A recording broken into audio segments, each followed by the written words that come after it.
हे सूर्यदेव, सभी को निरोग और स्वस्थ रखिए। ज्योतिष और जीवन में आप सभी का स्वागत है। और मैंने देखा है अपने जीवन में कि वही लोग बहुत बड़े बड़े रोगों से ग्रसित होते हैं जिनके भीतर घुटन, चिंता और क्रोध की मात्रा बहुत ज़्यादा होती है।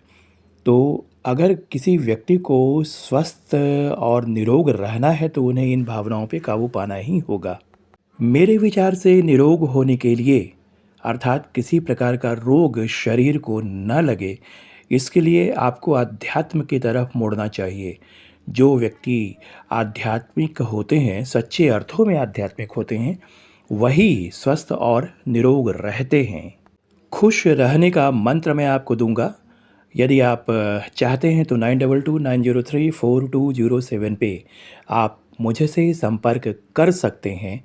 वस्तुतः जो व्यक्ति आध्यात्मिक होता है और जिसे वो अपना इष्ट, अपना सर्वस्व मानता है, उसके गुणों को भी उसे अपने भीतर आत्मसात करना चाहिए। केवल मंत्र पढ़ने से, स्तुति पढ़ने से आध्यात्मिक फल नहीं मिलता है। मान लिया जैसे मैं गणपति का भक्त हूँ, तो मेरे भीतर गणपति की जो बुद्धि है वो होनी चाहिए, जितना वो दे सकते हैं।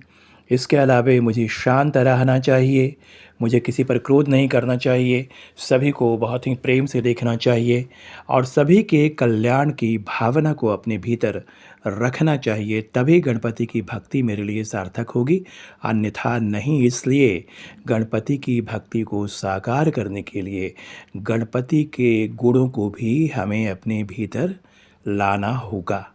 बहुत से लोग माया मोह के इस संसार में ध्यान ही नहीं देते हैं। उनका ध्यान केवल धन की तरफ रहता है और सांसारिक उपलब्धियों की तरफ रहता है।